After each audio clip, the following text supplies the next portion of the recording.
नमस्कार, आपका स्वागत है ट्राई एंड कैच बेटा अमित पे। और इस चैनल में कोडिंग से रिलेटेड चीजें देखेंगे, एचटीएमएल के एडिटर के बारे में देखेंगे। चलते हैं वीडियो में।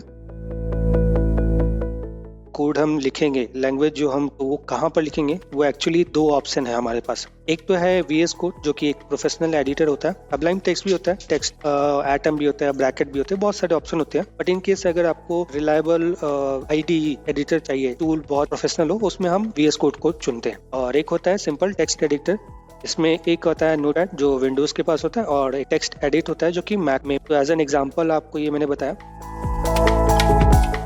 अब इसमें हम VS कोड को इंस्टॉल कर लेते हैं। इस पेज का, इस एप्लीकेशन का लिंक मैं शेयर कर दूंगा, डाउनलोड कर सकते हो। इवन मतलब डाउनलोड तो आप गूगल से भी कर सकते हो, बट इन केस थोड़ा इजी हो जाता है कि आपको इस आर्टिकल में ही सारी चीजें होती हैं। तो मैं इस पे क्लिक करूंगा तो ये एक पेज ओपन होगा। अगर आपके पास मैक है या विंडोज है तो उस रिगार्डिंग जो भी सिस्टम होगा उसको डाउनलोड का ऑप्शन आपको दे देगा। मेरे पास पहले से इंस्टॉल है तो मुझे इंस्टॉल करने की जरूरत नहीं है। इसकी बहुत ही सिंपल इंस्टॉलेशन होती है। पहले आपको डाउनलोड करना है और उसके बाद इंस्टॉल करना है सेटअप फाइल को, जो कि .exe फाइल होती है। अब इसके बाद फाइल क्रिएट करनी है। सिंपल तरीका से अगर बात की जाए तो न्यू फाइल जो वो HTML जो होती है हमेशा index.html होती है, क्योंकि ये बेस फाइल होती है। सर्वर को भी समझ में आती है। इवन अगर आप बहुत बड़ा प्रोजेक्ट भी क्रिएट करते हो तो हमें एक आइडिया लग जाता है कि हमें मेन फाइल होता है, उस मेन फाइल को हम लोग इंडेक्स से ही पहचानते हैं और समझते हैं इस चीज को। तो पहले एक फाइल बनाते हैं जो लोकल होता है। मतलब इन केस अगर मैं नोटपैड में बनाऊं तो वो किस तरह से बनेगा,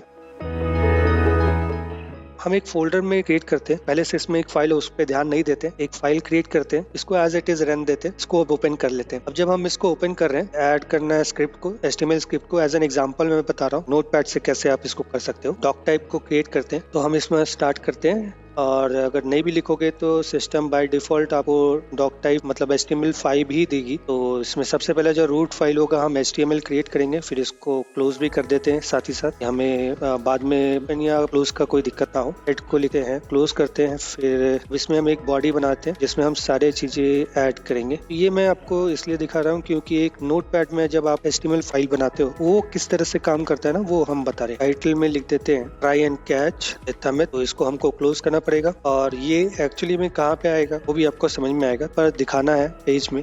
एक्चुअली ये पेज में दिखेगा कैसे। H1 टैग लेते हैं और इसके बाद पैराग्राफ, इसको हम क्लोज कर देते हैं। सेल्फ क्लोजिंग नहीं होती है, ये हमने क्लोज कर दिया। अब हम इसको सेव करना है क्योंकि ये ऑटोमेटिक सेव नहीं होगा जैसे ID में होती है। अब हम इसमें सेव एज में क्लिक करेंगे और सेम इसी जगह पे, बट हम यहाँ पर कुछ चेंज करने वाले। तो हम यहाँ पे लिख देंगे इंडेक्स फाइल। इंडेक्स फाइल लिख सकते हैं क्योंकि पहले से वहाँ पर एक इंडेक्स फाइल है। हम इंडेक्स फाइल .html लिख देते हैं क्योंकि नाम तो कुछ चेंज करना ही है। या इवन हम ये कर सकते हैं .html, ये जरूरी है। .html हम लिखेंगे तभी ये txt फाइल जो होती है नोटपैड, ये इंडेक्स फाइल जो HTML फाइल होती है उसमें चेंज होगा। तो हमने सेव किया, हम फोल्डर में चलते हैं तो हमें ये दिखेगा कि हमने index.2 से जो फाइल बनाई थी वो बन चुकी। तो हम इसका ओपन करते हैं क्रोम में। आप देख पा रहे हो subscribe, like and share and subscribe जो मैंने लिखा था पैराग्राफ में, और इसको हेडिंग में लिखा था। और देख पा रहे हो ये टाइटल ट्राई एंड कैच बेटा अमित, तो ये होता है नोटपैड से। तो ये बहुत सारा मैनुअल करना पड़ता है। अब हम इसी चीज को अगर हम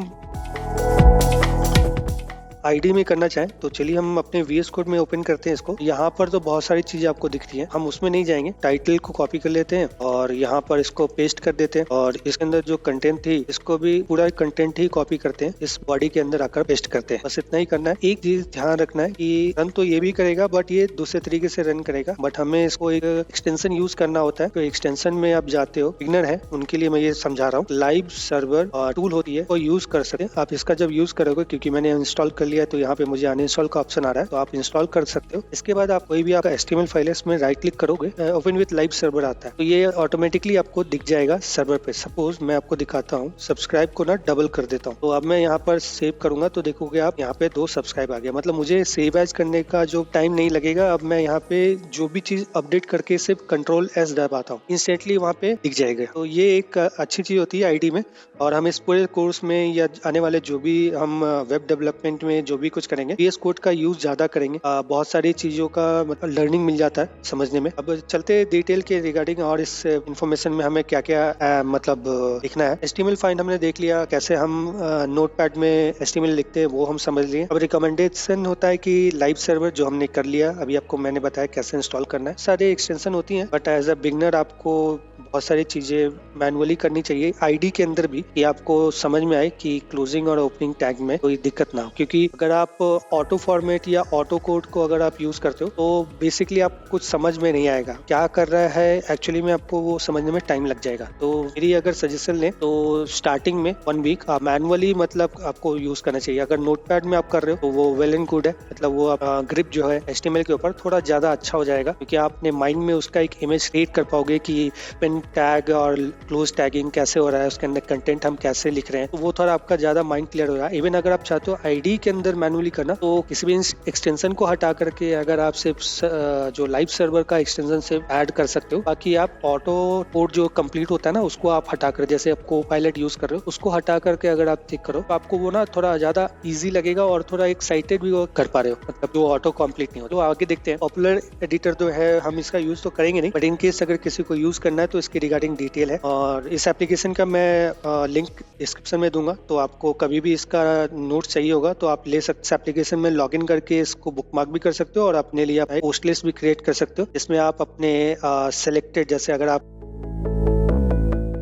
ये क्रिएटर है जिसने किया, मतलब मैंने ही किया है। अब इसके पोस्ट लिस्ट में जैसे ये साइड में ना आपको पोस्ट लिस्ट दिखेगा, अब इस पे क्लिक करके जो भी आपको ये चीजें है ना, ये मतलब यहाँ पे पहले से अवेलेबल है, तो इसमें आपको ये चीजें आप अपने पास भी ऐड कर सकते हो, इसमें मतलब खुद से आप इसको कर सकते हो। आज के लिए इतना ही, और अगर आपको ये वीडियो पसंद आया तो लाइक शेयर एंड सब्सक्राइब करना मत भूलना, ताकि आपको नए वीडियोस की नोटिफिकेशन मिलते रहे। और नोट्स और प्रैक्टिस मटेरियल के लिए डिस्क्रिप्शन में दिए गए जो लिंक है उनको चेक कर लो। मिलते हैं अगले वीडियो में। Thank you.